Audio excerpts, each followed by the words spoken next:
Le microprocesseur est le cerveau de l'ordinateur.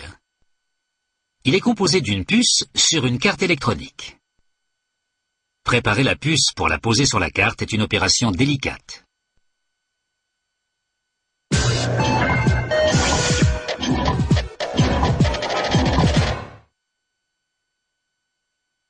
Le premier ordinateur a été conçu en 1937, mais il ne pouvait faire que de l'algèbre. Le premier ordinateur multi-usage date de 1946. Il faisait la taille de 20 réfrigérateurs. Dans les années 50, les transistors ont remplacé les tubes à vide encombrants, puis les circuits intégrés ont remplacé les transistors. Mais la grande percée est intervenue en 1971 avec le microprocesseur. Tous les composants réunis sur une puce minuscule, ce qui a rendu possible la création de l'ordinateur moderne.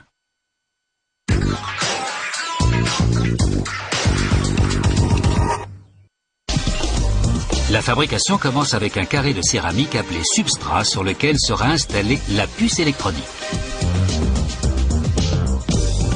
La surface du substrat est recouverte de flux, un composant chimique qui le rend adhérent. Cela maintiendra la puce en place jusqu'à ce qu'elle soit soudée.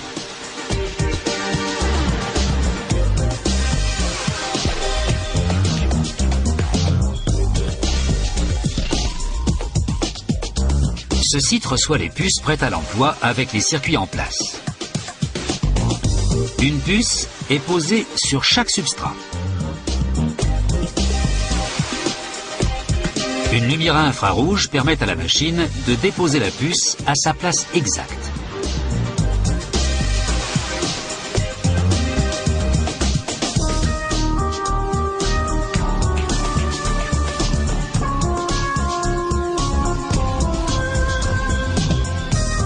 Un échantillon est retiré de la ligne de production pour vérifier le positionnement à l'aide d'un microscope. L'arrêt suivant est le four de soudure à une température de 360 degrés Celsius. La chaleur fait fondre de petites perles d'étain placées sur la puce et la lie au substrat. Puis on soude un couvercle d'aluminium sur chaque puce. Ce couvercle a deux fonctions: protéger la puce et dissiper la chaleur qu'elle génère.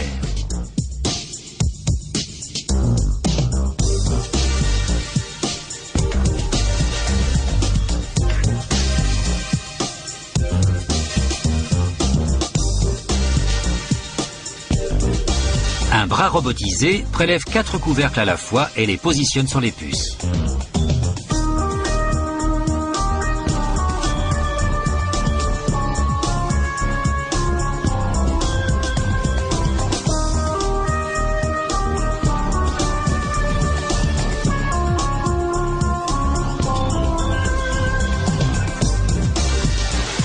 Elle passe au four de soudure à 150 degrés Celsius pendant 1 heure.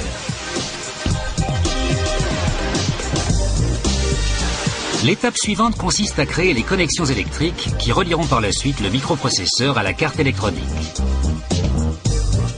On commence avec de petits cylindres d'étain appelés colonnes. Un tamis aspirant géant les fait vibrer jusqu'à ce qu'ils traversent les trous. Cela les aligne verticalement, ce qui permet de les fixer au substrat.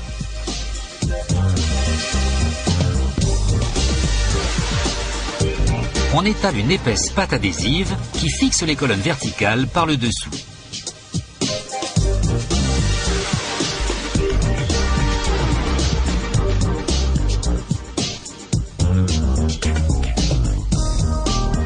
Le substrat porteur de la puce est placé sur les colonnes collées.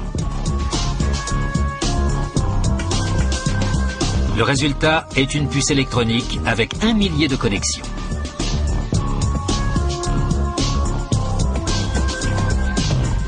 Pour obtenir davantage de connexions, on utilise des billes au lieu des colonnes, car elles sont plus solides et plus fiables. Elles aussi passent par le tamis. Mais au lieu de pâte adhésive, elles sont enduites de flux, le même composé utilisé pour fixer la puce.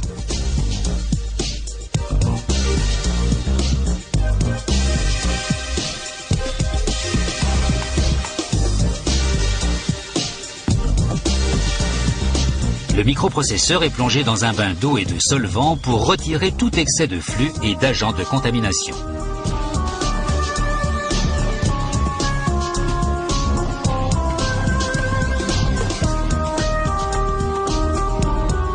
Enfin, il est soumis au contrôle qualité, qui comprend un séjour de 12 heures dans un four à 140 degrés Celsius. Le microprocesseur est alors transmis à une autre usine, où il est soudé à une carte électronique. Le petit cerveau est prêt à travailler.